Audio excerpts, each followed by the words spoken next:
Hello, podcast listener, your host with the most, JJ from JJ Meets World, talking to you. Listen, gang, this episode kind of goes all over the place. We're going to talk about a vacation to a fictional town in South Dakota, as well as a series of food competitions I'd like you to see, and why I'm such a nerd on vacation. Plus, Tucker's going to tell me that he doesn't like a sandwich I love, and I'm losing it already. Sit back, relax, and enjoy this episode of JJ Meets World. And by the way, if you'd like to help support our podcast, visit jjmeetsworld.com, where you can donate to our Patreon, pick up some killer swag at our merch shop, or click the link to Apple Podcast and give us a 5-star review. 1, 2, 3, 4.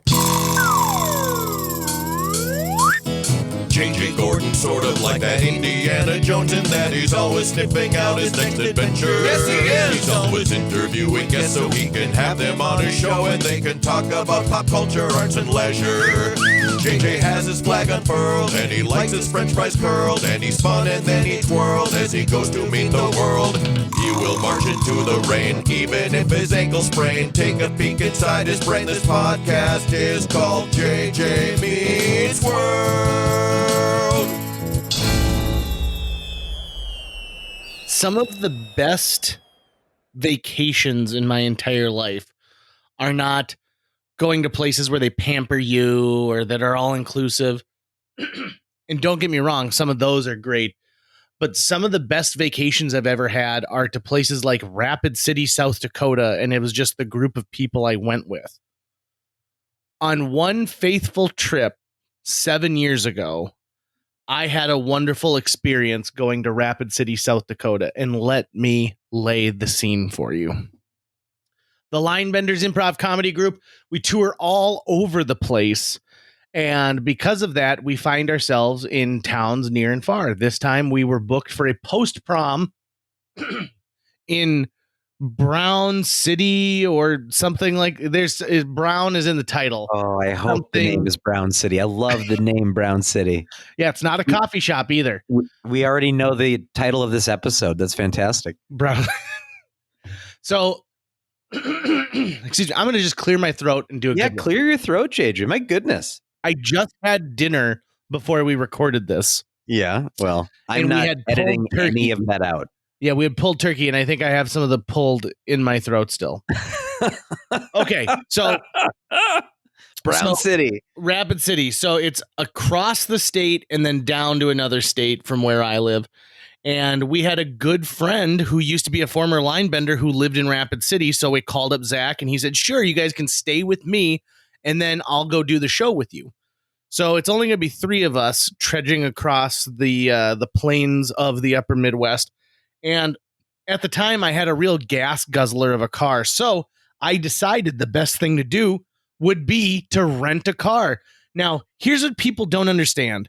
Renting a car for a vacation is a legit awesome idea. First and foremost, I was able to get a really fuel efficient car. It was a Chevy Volt, which is their like electric hybrid. And at one point, we were getting 40 miles to the gallon in this thing.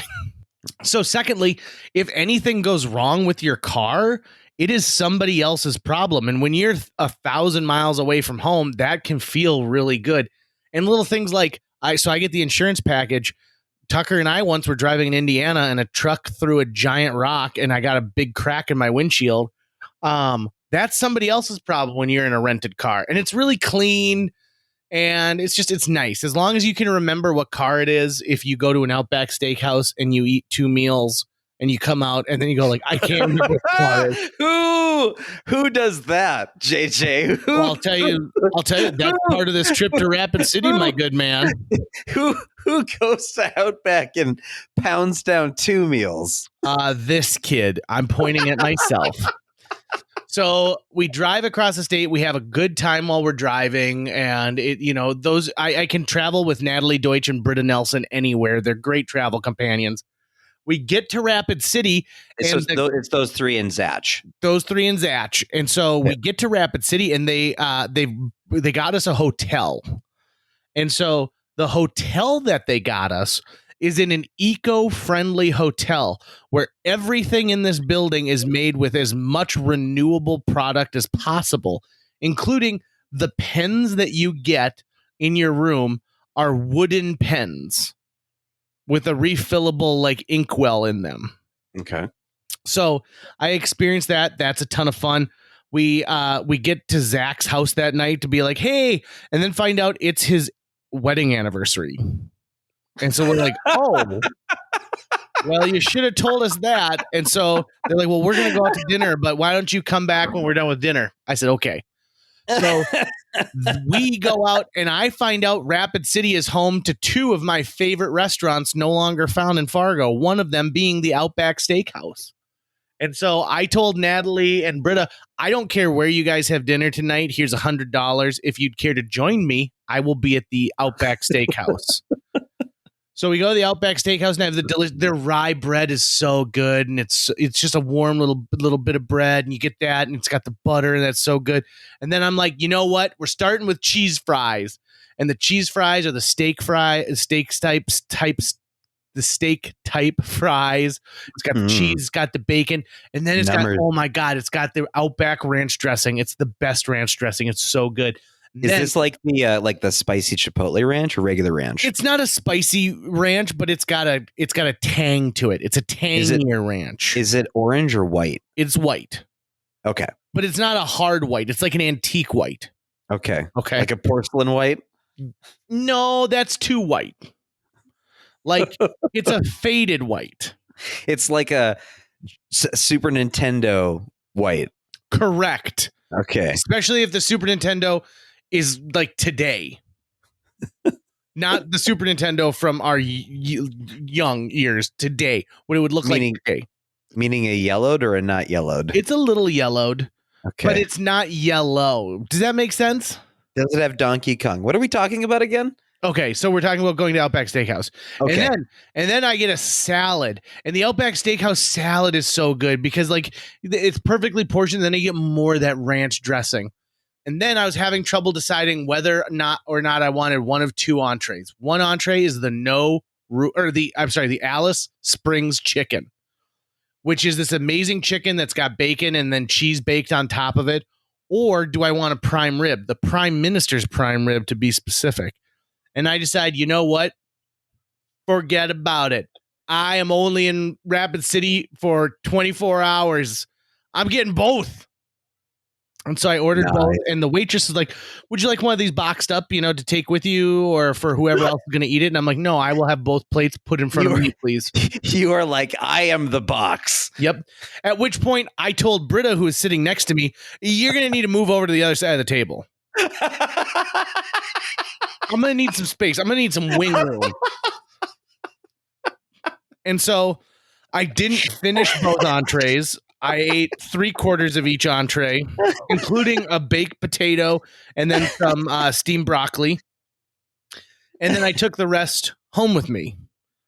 And I got 2 sides of ranch to go with it. And it was delicious. Oh, wait. So, okay. See, you made it sound to me like you actually polished off 2 meals completely. I mean, if I'm dead honest, as soon as we got back to Zach's house that night, I ate the rest. Okay. So it was sort of like a roving feast throughout the evening. Like a break. Like I took a break from chewing for just a little bit. Okay. And then started chewing again. Okay. Got it. So we get back to Zach's, but we make a stop on the way because I want to buy them an anniversary gift. And what says it's our wedding anniversary more than shirts with wolves on them? And so we go to 2 truck stops, which is where those shirts reside. I've never been to a truck stop that doesn't have a shirt with a wolf on it, whether it's Howling at the Moon or Running Across a Creek. Can't find it. So then we end up going to this like kind of kitschy antique mall. And it's a place where they've got a bunch of metal signs that have the Three Stooges on them with some kind of, turn your birdies into boydies, and they're in their golf uniforms. A lot of Betty Boop stuff. Can you see this place in your mind, Tucker? Yeah, these are the kind of objects that when I see them, I actually get depressed. Okay, so you are picturing the right place. Yeah, I always wonder how many of those were made. Like, how many of those have they been able to move? Would it shock you if I told you there were also a bunch of just neon signs here that say like "laugh"? Oh, not at all. Okay. I mean, were there belt buckles? Oh yeah, absolutely. There were belt buckles and a lot of magnets. Yeah, I mean, I've spent a lot of time on the road as well, and so yeah, I can picture exactly the kind of truck stop you're in, and I would be really surprised. You know, I mean, they're gonna have jean jackets with like fake fleece on the inside, and on the outside, it's gonna have an eagle, right? They're gonna have every kind of energy drink and like over the counter dick pill that you can find. And there's going to be enough like Pepsid AC, and they're going to have the little tiny Dr. Peppers that you can only find there too. So I know exactly the kind of place you're talking about. I am so glad that you can picture this in your mind. And listener, I know you know what we're talking about as well. So we go to this store in this little antique mall, and we finally find our shirts with wolves on them. So we're really excited at this point that we've found what we wanted. And we go back, and Zach's wife is clearly inebriated because it's their anniversary, and they went out and they had a nice dinner, and she probably had some glasses of wine. Right. So now we feel even more awkward, right? Because clearly, it's your anniversary. Was your arrival a surprise to her? I don't think that when we showed up it was a surprise, but clearly it hadn't had a lot of time to sink in. Does that make sense? Yeah. So we get there and we hang out for a while. Also, we're awkward. We awkwardly like, do you want us to watch your kid while you go to dinner? And she's like, no. Like Zach's dad's gonna come. I'm like, oh, okay. So we leave and we go back to our hotel. And we stop at this awesome liquor store that's connected to a grocery store. And I don't know about you, but I love walking through a liquor store. And it's always fun for me to see the new kind of boozes and like what they're pushing for people. And I always like that sort of alcohol-y, sterile smell that you get right when you walk into a liquor store. It's like only a liquor store smells like that. I also appreciate a liquor store that has sliding glass automatic doors because they know who their clientele is, right? You're never going to put one of those like round robin turnstile type doors to get into a liquor store because that'd be disastrous. But also when you're exiting, you're probably exiting with your hands full. So having doors that have handles is just not a good idea. Just no good for anyone. So we grabbed some booze and then we had a wonderful time just at our hotel that night. We did a little bit of swimming, some hot tubbing, had some laughs. The next day we go and we have breakfast over at Zach's house. And it's an interesting set of circumstances. Do you remember that story I told in the last I'm sorry. I was on another podcast recently and I told this story. Humph. I know, right? Zach's daughter, Maya, who's a cutie patootie. She and I played this game where I would pick her up and then throw her onto her bed, like into the pillows, and then I'd pick her up and throw her back onto the bed and the pillows, and it's like ha ha ha ha ha, because this is what you're supposed to do. You're supposed to go into go to sleep, but instead she's getting to play games. Yeah. So Zach's wife, who's now hungover. Oh, this is the next day? This is the next day, the next morning. Okay. She's now hungover. Her favorite meal is biscuits and gravy. She loves it so much that she'll make huge batches of like sausage gravy and then freeze them in Ziploc bags so that she can just pull it out and put it in the microwave and then have biscuits and gravy in the morning. Oh, wow. Okay. I respect that commitment. Yeah. And let me tell you something. This woman makes the best biscuits and gravy homemade I've ever had in my entire life. I mean, she's got it down. She's good to go when it comes to biscuits and gravy. So I noticed that their daughter Maya, who's young enough that she's still using a sippy cup, is taking like fingerfuls of the sausage gravy and then pushing it onto the top of the sippy cup and essentially forcing gobs of it into her sippy cup, which is full of milk. And I'm looking at Britta Nelson, who's looking at it, and then Britta's like, okay, oh my God, and picked it up and started sipping from it. So it's now got milk. Oh, I'm having trouble hearing this. I know, right? And so like it's just so gross. And so Britta can't even look at it. She's like, nope, I'm done. I'm done. And we now are getting ready to leave. Now, this city that we're performing in is like an hour and a half north of Rapid City. So we want to check into the motel. They've booked us for that night. So we leave and we drive. And as we're leaving Zach's house, I think it was the first time Zach had spent a night away from his daughter, who is, like at this point, maybe 3 or 4. And Okay. Maya goes up to him and he's like, well, Maya, I gotta go, I'll see you tomorrow. Like, I'm gonna leave. I'll see you tomorrow. And she's like, Papa, no, Papa.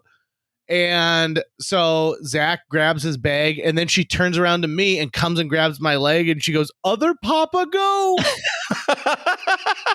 And I was like, oh my God. I am other Papa. How are you already other Papa? Because I did the awesome game where I threw her onto her pillows. She loved it. I wonder how Zach felt when she said that. Like, oh yeah, he's already attained that status. I didn't even look because I was so excited that I had made such a huge impact on this little girl. So I am like, okay, well, let's go. What I like to imagine was that when they were having dinner, the reason she was drinking, Zach would be like, so, how do you like the taste of your asparagus? And she'd be like, well, I don't know. Why don't you call JJ and ask him? And then like take a big swig of wine. I feel like that's what happened. I mean, and that's entirely possible if I'm going to be dead honest. So we leave and then we get to Brown City. Now, Brown City, very, very small, like incredibly small. Is there, okay, because we're not incredibly certain that it is called Brown City, right? I feel like it was called Brown City. Okay, I know it wasn't called Brown Town because that would be too good. That's what I was going to say was like, since we don't know what it's called, can we just call it Brown Town? Or was it called actually Brown City? Here, I'm just going to Google this real quick. I'm going to pull a Jamie Vernon and Google. What state was this? South Dakota? Brown City, South Dakota. Let's see. Brown County. Oh, maybe it was in Brown County. There are cities in Brown County. Is there a city called Buffalo in Brown County? Let's see. Buffalo, South Dakota. Thank you for doing all of the work, by the way. Oh, that's fine. Buffalo, South Dakota is in Harding County. Okay, so I'm probably messing up this part of the story. So it's probably Buffalo. I feel like now that I see Buffalo, I think that's what it is. Because I really would have loved to have known that a city was named Brown City because I would have considered moving there. But what's the Brown? There's Brown Valley I think it's in Minnesota. I've performed in Brown Valley, which might be even worse. And there's Radagast the Brown, who is the lesser wizard in Lord of the Rings. But anyways, you're driving into Brown City. So I drive into Brown City, and it's small, it's tiny. And so we get to the motel we're staying at, and this is how small of a motel it is. We walk in, and it says, I had to run to the store. These are the keys to your room. And it said like comedy troupe. So we go up there, and they're not like hotel rooms. It probably had like 10 rooms in the whole like place, but the family lived on site who owned it. And then you walked in, and like the sheets, every bed has a different set of sheets on it. Okay. And the none of the furniture matches. So it's like stuff they've accumulated over the years. So the thing about performing at a post-prom is it doesn't start until 2:00 in the morning. So usually what happens is the kids go to prom. The prom ends at, let's say, 11:30. And then they give the kids time to go home and change and then come back to the rec center or gym or whatever. And then they feed the kids, and then they get to play casino games. Now, like I said, this motel has 10 rooms. We occupy 2. The other 8 rooms are all high school kids who are drinking. And so there's a full, like, this place is a full-on party zone. I mean, there's people running from room to room, and here I am being like, well, I guess I'm not going to get any sleep before post-prom tonight.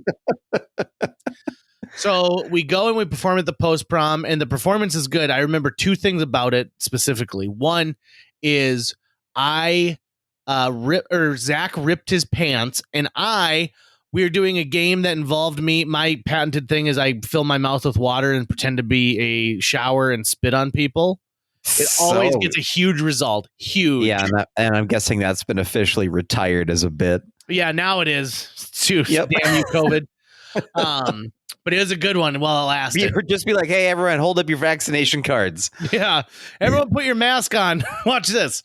So, I had done that bit, and then the next game, I stood on top of a folding chair, but because I had done the spit, the bottom of my shoe is wet, and I fall, and like, I fall so hard that my gums are bleeding. Like, I hit my teeth so hard that now my gums are bleeding, and I'm swallowing blood during the performance. Oh no. So afterwards, we finish with the performance. We get a huge round of applause. The nice thing about performing in small towns is they're grateful to see anybody. And so you really want to make this show the best possible show you can. Right. Because you don't know. This might be the first and last time these people ever attend a live improv show. So you give it your all. That night, Zach and I are sharing a hotel room.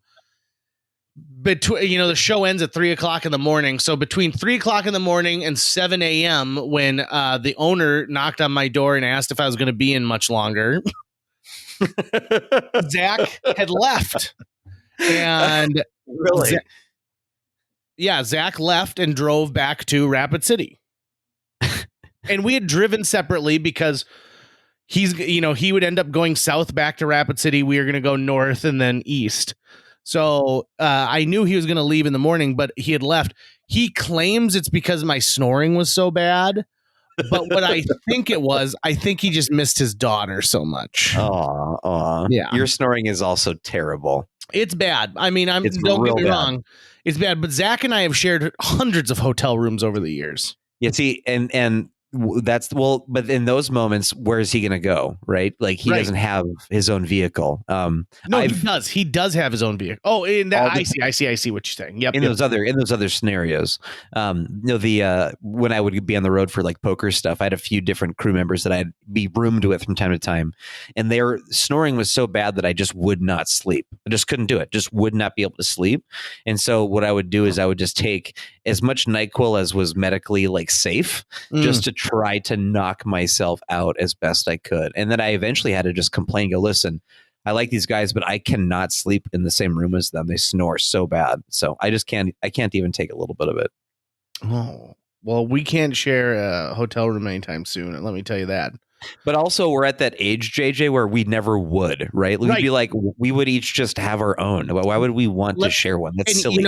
I'm going to finish this story because I love it, but I will say this. I just had that same conversation with someone where if I'm coming to visit you in a town that you live in, I don't want to stay on your couch. I'm going to rent a hotel room and I'm going to get a good night's sleep and I'm going to use a workout facility and hopefully they've got a hot tub.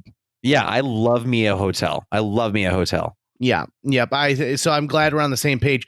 And the same thing goes for like when I had my bachelor party in Las Vegas. I don't know how this happened, but 4 guys shared a room with 2 double beds.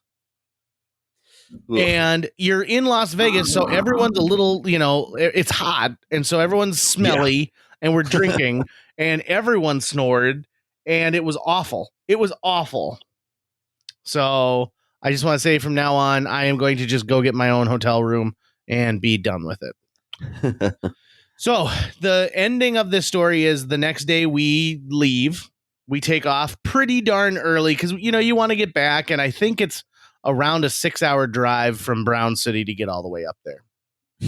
We got a tip from Zach, though, where he said, listen, you could take this Highway 85 straight up and it would connect you with Dickinson, North Dakota. And then you could just take I-94 the whole way home, which would have made sense. That would have been what we should have done. He goes, but you can shave 45 minutes off the drive by taking this back road that'll actually put you up underneath Bismarck, and then you can take I-94 home from Bismarck.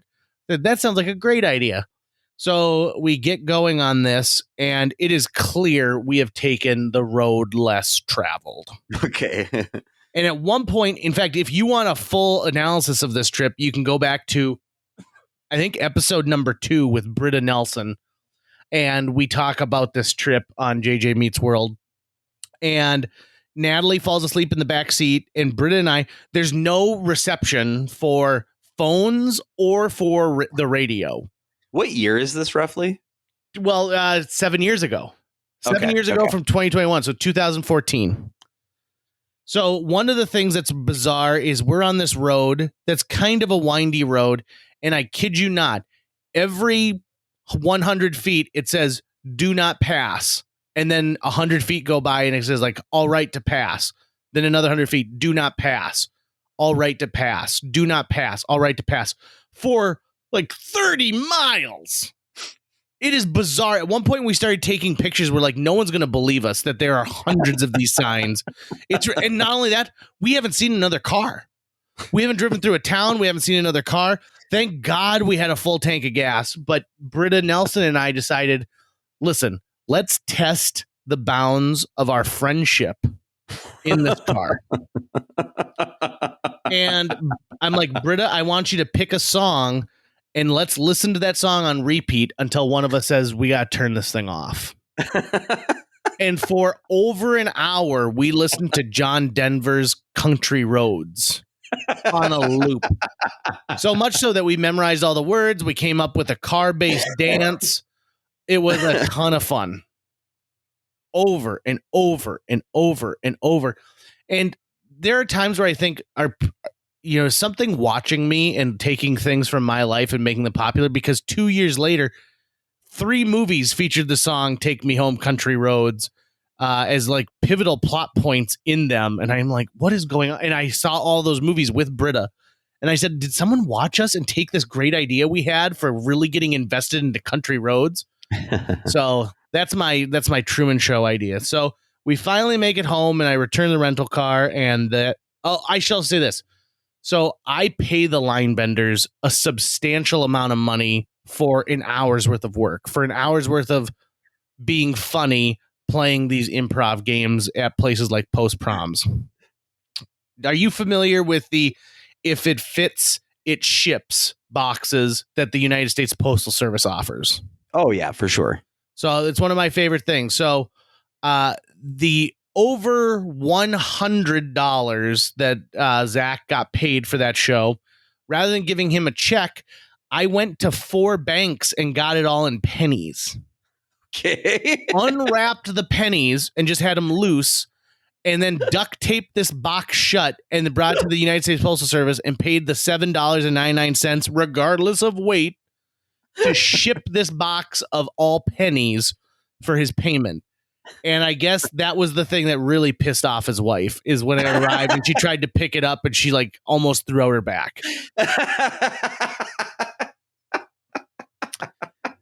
So that was a pretty, so for example, I love vacations, and some of the weird vacations, even though I worked on this one, are my favorite. So going to a place like Rapid City and then Browntown, South Dakota, is one of my fondest memories. Do you want to know what my my absolute top all-time favorite JJ story is? Oh, please tell. It has nothing to do with travel, though. I don't know why this popped up into my head, but it was that time that you entered the food competition at Dairy Queen. Oh, when I won the hot dog eating contest. Yeah, that's what it was. And the 2 competitors were little kids. Yeah. Mm-hmm. And when they saw you, they were like, "Aw."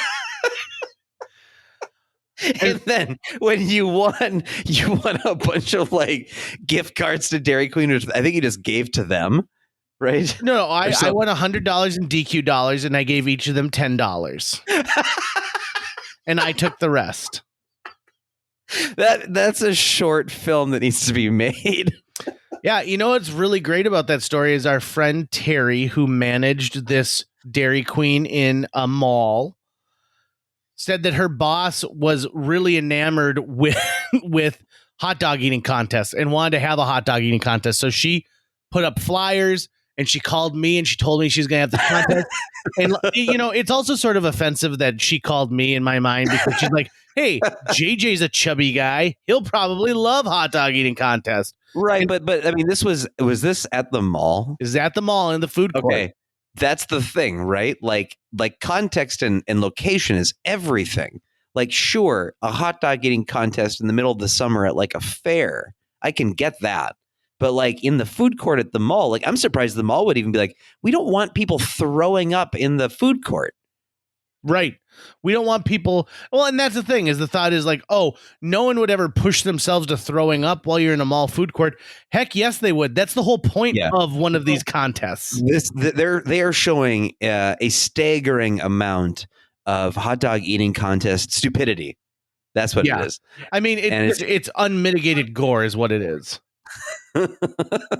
So, I just the thing is that I think if most other people in that scenario had walked up and saw that the competition was two little kids, they would have been like, "Oh, you know what? I'm just gonna let them do it. That's fine." Obviously, but you were like, "Oh, sweet, I'm gonna win." Well, I mean, you just did it. I think to my credit, I had been an invited competitor to the point of where I was called and asked 5 minutes before this thing started, "Are you going to make it?" And I said, "Oh, I totally forgot about this. You betcha I'm going to make it." So I went, and the only other people who signed up were two kids who, by the way, had just eaten lunch at the Dairy Queen. That's how they heard about it. They had already That was eaten. a huge mistake on their part. And do you remember the question they asked me when I sat down? No, I don't. Are you hungry?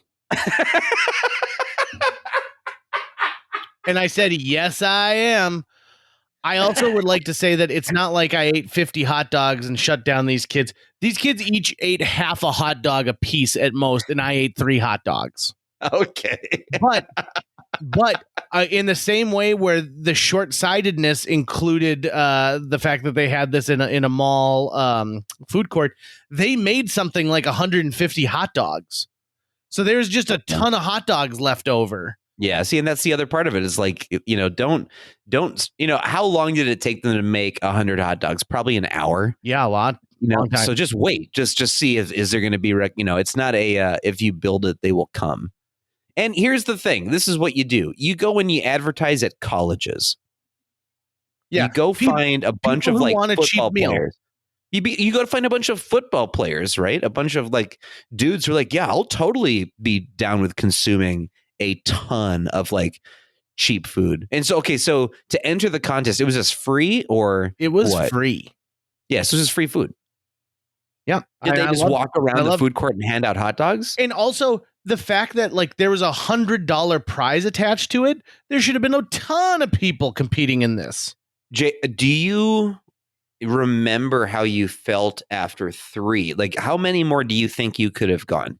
Full disclosure, I don't like hot dogs. Mic drop. I don't like hot dogs. I love a bratwurst, but there's something about just a hot dog that I don't enjoy. And I think it's because I don't like mustard, and mustard and hot dogs seem to go so hand in hand.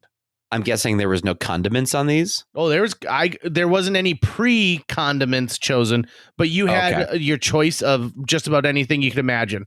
The relish that looks so gross because it's a weird bright, it's like a Kermit the Frog green, and then ketchup packets and mustard packets. There were mayo packets. If you really wanted, you probably could have gotten like a Dairy Queen ranch dressing. So then are you like mostly like pythoning these things? Oh, no. I mean, I'm sitting and chewing, and I knew I had this thing in the bag the second that one of the kids took like his third bite, and he's like, "Oh, I've never been so full in my whole life." And I'm like, "Okay, well, looks like today is my day." And the rest is history. I Man, well, okay, but we still haven't answered the question though. Like, how many hot dogs do you think you could have eaten? Maybe 5 total. Really? Yeah. I feel like I could have beaten you. You could have. There were other people who came with me who were in the car when I was like, hey guys, I got to go eat a bunch of hot dogs. Who could Was have this beaten me? before or after IHOP? This is after. Before, I think. This is IHOP. I think IHOP happened the spring of the same year.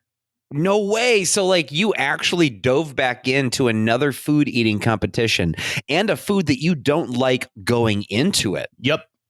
After the IHOP situation. Yep. Or the IHOP incident is actually what we should call it. The IHOP incident. That's the moment I most embarrassed myself ever. I think we should refer to that as the IHOP incident in the same way that Calvin and Hobbes has the noodle incident, but we never really talk about it anymore. Like we talked about it at least once on the pod, so it's buried in the podcast somewhere. But from here on out, let's just refer to that as the iPod or the IHOP incident. Yeah, I can do that. The IHOP incident. So I mean, I'm actually really impressed that in the same year as the IHOP incident, you went and did that Dairy Queen challenge. Well, thank you. Yeah. I'm glad that I can get your respect in this situation because I was willing to get back on the horse. Well, because usually when I think about you and food competition, it's as a judge. Yep. Right? 100%. Like that's normally what you're doing. And I guess in that you're in a controlled scenario, you can kind of make your own rules. But then what do you do about getting full? And are you able to, as I add another question to this question, at the end of it, if you're eating, like say you're doing ribs, right? If you're eating a rib, it's the last one, and now you're full and you're eating it, and you're like judging that rib while you're full and eating it. Are you able to account for that? Does that make sense? So the question is, if I'm eating ribs, if I'm judging ribs, the last rib that I'm eating in that course of ribs, can I still accurately judge it even though I've had 7 other ribs already? Correct. Okay. Yes, and I'll tell you why.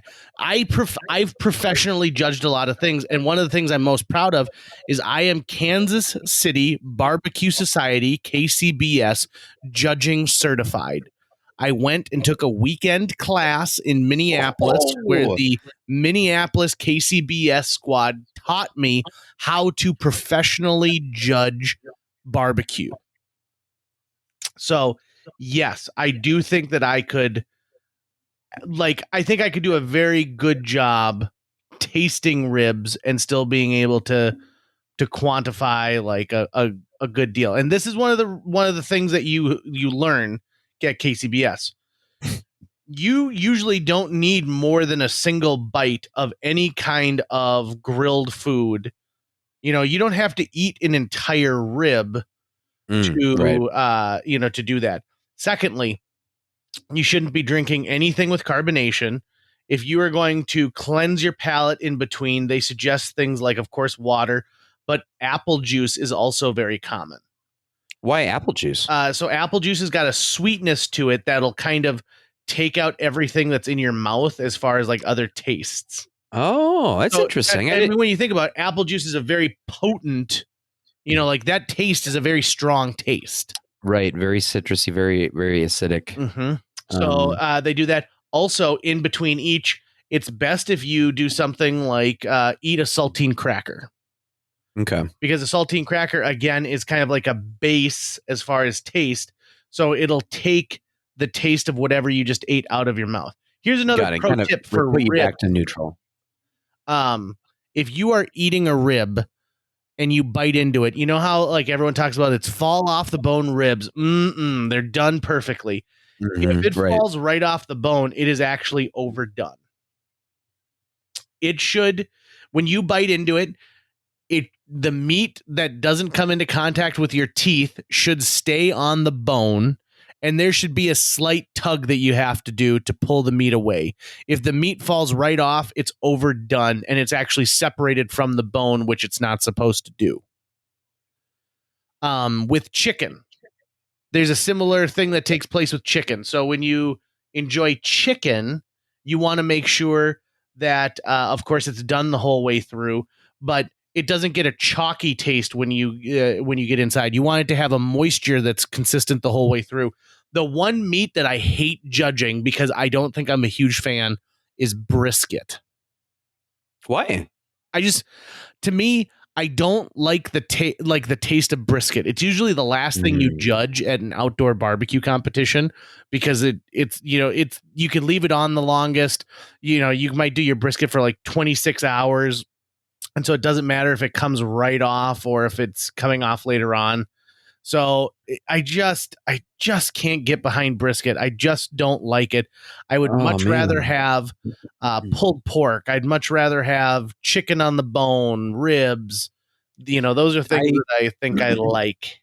I really wish we had not talked so much about food because like right before this, I ate like a Totino's party pizza, which is basically a cracker with sauce on it. And now I'm just thinking about all this amazing food that I could have gone out and tried to get instead. Well, and Tucker, sometime I would love to judge food with you at some point. So I think I really, really would love a cheesesteak competition somewhere. There you go. And because you are a connoisseur, I would take what your word is when it comes to cheesesteak or like finding a good cheesesteak. I think is hard. I mean, and we've talked about it a bit on here where you've been able to give some of the things. I mean, I feel like bread is incredibly important when it comes to the cheesesteak. Is it not? Oh, yeah. I mean, every part's going to be important. I'm trying to think like, if anything, what I would stress is like the thing that people get wrong the most, which is just, like the cut of beef that you're using and how you cook it. You really should be using thinly sliced ribeye on a low heat. And if you can get that right, then everything else is probably going to work out. For me, the perfect cheesesteak is an American with onions. That's meaning American cheese with onion. It would be like an American wit is what I would call it if you were in Philly. An American with onions and a nice ice cold Pepsi. That is like the perfect cheesesteak meal to me.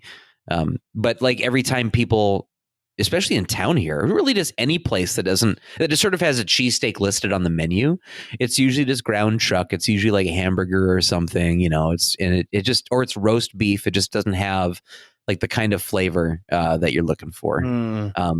But yeah, you go to downtown Philly and you try those cheesesteaks and you go, oh, there is a way it's supposed to taste. A lot of people think it's just a steak sandwich. It's not. So when we're recording this, it's right before St. Patrick's Day. And I got to tell you about something that I love that is that actually goes back to before I was a child in my house. And we have neighbors. When my parents bought the house that I now own from my grandfather had the house built. The Sorensen family lived next door. So when my mom and dad bought the house, the older Sorensens, the Sorensen parents, still lived there. And Mrs. Sorensen was sort of like my mom's surrogate mom because my grandmother was diagnosed with Alzheimer's at a very early age. And so my mom was robbed of being able to have a mother while she was rearing her children. And the little things like she didn't know how to make like a roast. And my dad was having a business associate over for dinner. Like it's a friggin' sitcom, right? Like, okay, Mr. Jenkins is coming for dinner tonight and he loves roast. And so my mom used to tell an amazing story about how she's trying to make this roast and she opens the fridge and it doesn't look right. And so she ran over and she grabbed Mrs. Sorensen, and Mrs. Sorensen came over and she opened the oven. She goes, "Oh dear, you've got a bad roast. This is rotten meat. That's why it doesn't smell or look right." Oof. And so my mom's like, "Oh my God, I only have an hour." And so she's like, "Well, that's fine. We'll just go to the grocery store and get 2 smaller roasts. So you'll still have the same amount of meat. You just are cooking 2 smaller roasts." And that was sort of like a small slice of, like heaven to my mom to be able to be like, okay, so we can come back from this. Thank God. And then she told all these other great things. But the thing that Mrs. Sorensen was famous for were her Reuben sandwiches. So a traditional Reuben sandwich is corned beef, Russian dressing, sauerkraut, Swiss cheese on rye bread. What Mrs. Sorensen would do is she would take the bread and toast all the bread, not so it's crunchy, but so it's like firmer, right? Sure. It doesn't right. taste like stale bread. It still has some, there's a slight crispiness to it. It's basically she's adding some slight texture without it being toast. Correct. And she'd be making 24 of these at a time. And she'd melt the Swiss cheese. And then rather than use Russian dressing, what she did is she would take sour cream and mix that with the sauerkraut. So it almost becomes like a binding agent. And then put that on top of thinly sliced corned beef that she would roast up herself. And then individually, she would wrap these sandwiches in tinfoil and put them into the freezer. And they looked perfect. I mean, it's the perfect shape of the bread. You could tell exactly what it was. And so when the kids would get home, what they would do is if they wanted a snack, they could just take one of these out of the freezer, pop it in the oven at like 300 degrees for 10 minutes, and they'd have a warm Reuben sandwich that just was amazing. Oh, that's really smart. It's super smart. And they keep forever too, which is the nice thing. And so every time that her daughter Patty Sorensen visits, because she and my mom stayed really good friends, and now I'm good friends with Patty will leave like 7 or 8 of these in the freezer, and she always makes sure to tell my wife that they are for me. Aww. So they're for me. And I can't get behind a Reuben though. Why? I just think they're gross. Really? Yeah, that would be a sandwich I would not touch. What part of it don't you like? Just the whole shebang. Like the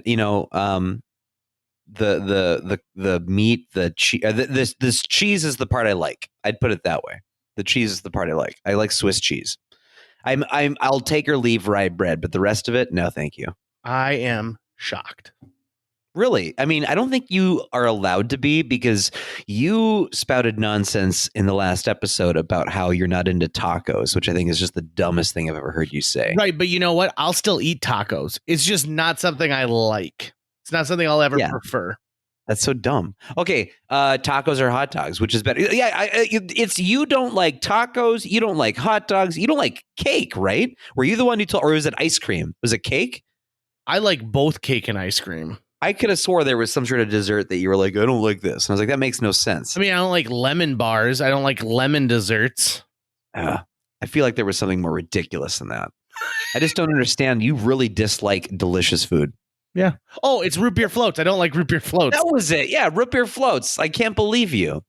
Like, Tucker, you got to realize that, like, here's the deal. Would you eat a Reuben if I put it in front of you right now? Yeah, I could right now. Okay. So I would never just not, to, like, if I went to a cookout and they're like, hey man, got a hot dog right off the grill for you, I'd be like, awesome, thanks. And I would eat it politely. I would do the same for a taco.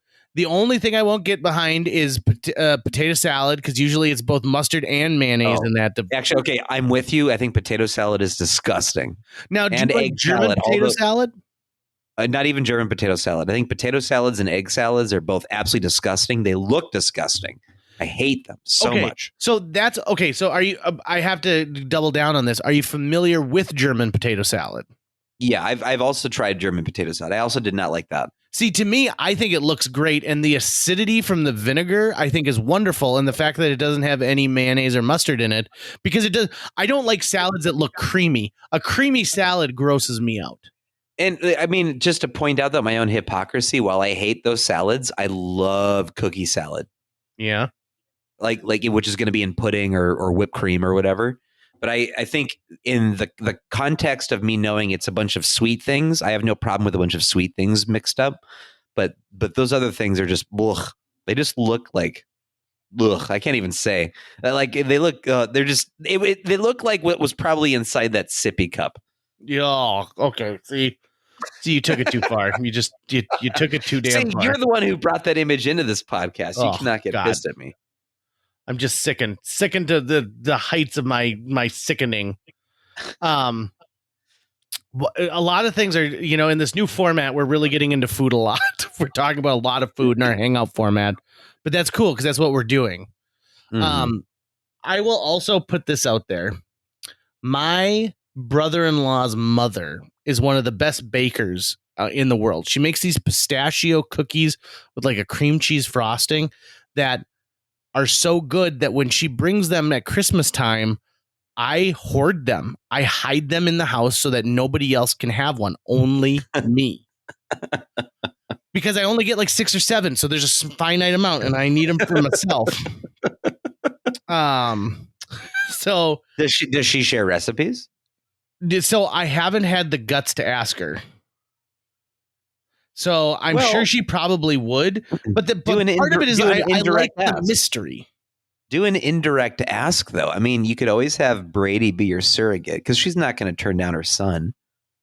Now that is a really good idea. I should remember that. Okay, so I'll remember that. I'll put that at the top of my mind. But another thing that she does is my sister talks about how she makes these homemade chicken fingers and homemade ranch, and they are the best. Do you say chicken fingers, chicken tenders, or chicken strips? I actually say all three. Yeah, they all kind of make sense. I think for the most part, I say chicken strips. I think that strips is probably the most universal, said the most, but I think tenders seem to be the least disgusting of all the way of describing those. You don't like the word tender? No, and I don't like finger either. I don't like the idea, like chickens don't have fingers. So what part of the chicken am I eating? Okay, that's actually a really good point. Like nuggets or chunks. That must be why they call them boneless buffalo wings, because that's the only wording that sounds appetizing. Indeed, they had to use words that are in no way connected to chickens. Well, wings is, I guess, but even that, like, you're not really eating the wings, right?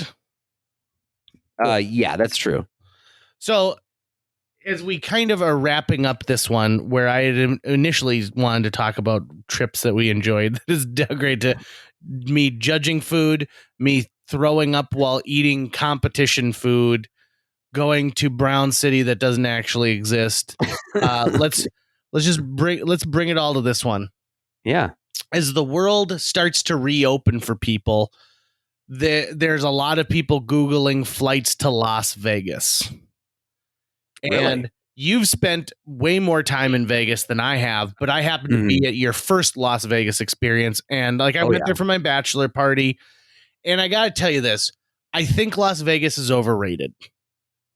Oh, you watch what you're saying. I think that at a time and place, Las Vegas was really cool because it sort of existed outside of the bounds of everything else.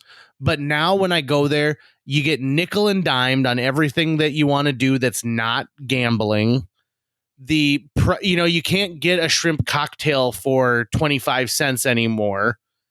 Everything is so owned by big corporations that you're walking past Planet Hollywood and then the M&M store and then the Coke store and then tickets for tonight because you want to see Cirque du Soleil for $600. That's why you go to Fremont, baby. Fremont. And I find Fremont to be even worse. Why? It's a giant zip line and then a big screen over play some poker, look at the $1 million under the glass box. That's such I love Fremont, man. You could accomplish all of that in 30 minutes. And then Fremont is, what are you going to do? Oh, I would not be done in 30 minutes. I just rinse, wash, and repeat, my friend.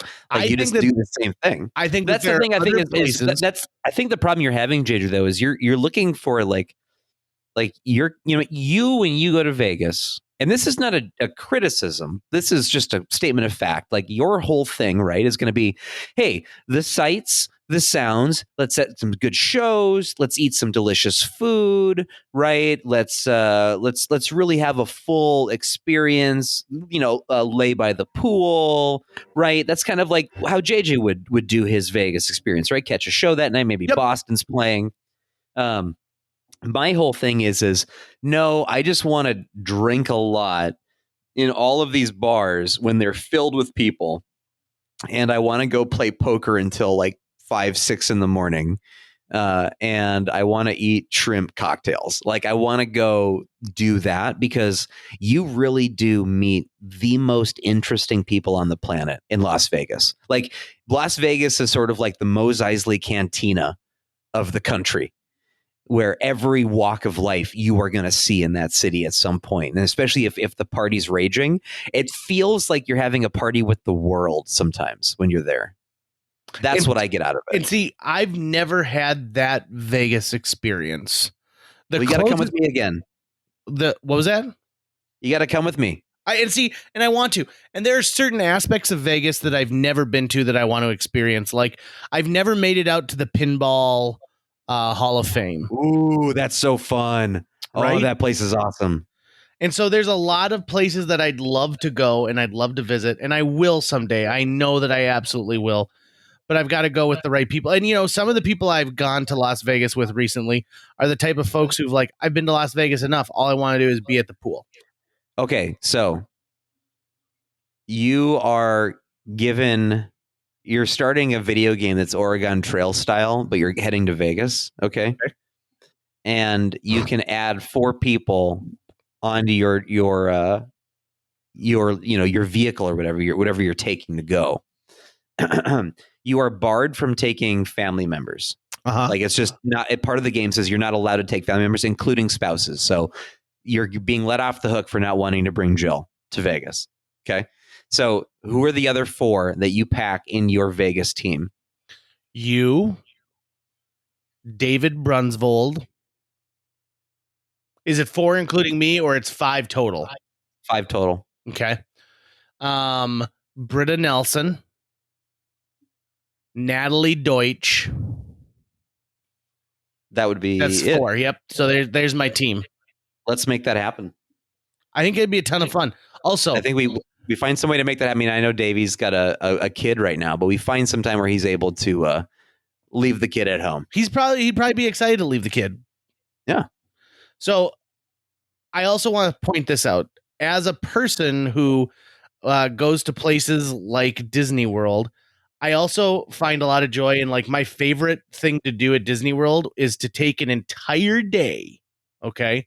An entire day and do the underground tour of Disney World, because not a lot of people know this, but Disney World is actually built 15 feet above ground level. So there's all these like underground tunnels, and essentially they show you how they can operate the place with a skeleton crew of people and keep the magic alive. Things like the pneumatic garbage collection system. I love the behind the scenes like that. Like, if I could, my favorite part about going to the Sears Tower is not to go to the all glass room where it looks like you're going to walk over the edge. My favorite part would be like looking at how they connected the steel beams to the ground. Right. Which is a weird thing, but I love that. I also love museums. Okay, you want to know what the trip that I want to plan right now, once I get vaccinated? What? I am planning to go to Atlanta. So I want to take the Coca-Cola tour down there. I hear it's just amazing, and I think you get all the Diet Coke you can drink. But also, the Center for Puppetry Arts is down there, which hosts the largest collection of Jim Henson puppets ever. That makes sense for sure. And like, that definitely seems like your place. Yeah, it's movies, it's Sesame Street, it's the Muppets, everything like that. Not to mention other famous pieces of puppetry that have existed over the years. And I'd love to do that. And then it's just a quick drive out of town. You can go to the Whistle Stop Cafe, which is the cafe that the movie Fried Green Tomatoes is based off of. Okay. And maybe they're filming an Avengers movie there. Possibly. Real JJ Whistle Stop tour in Atlanta. Oh, I would love it. I would. And not only that, I want to get a white linen suit with a white hat and go, Lord, it's hot. It's hungry hot. That's my dream. That's going to wrap it up for today's show. If you enjoyed this episode and would like to help us continue to produce new episodes each week, visit jjmeetsworld.com, where you can donate to our Patreon, pick up some swag at the merch shop, or follow our link to Apple Podcasts and leave us a 5-star review. You can also follow us on social media. We're on Facebook, Instagram, Twitter, YouTube, all the sites the cool kids are using these days. JJ Meets World is produced every week by Tucker Lucas. You can find out more about Tucker's work by visiting moonbasemaria.com. If you want to get in touch with your host with the most, check out linebenders.com, where you can find direct contact info for JJ or booking information. If you don't like Reuben sandwiches, what do you think about men named Reuben?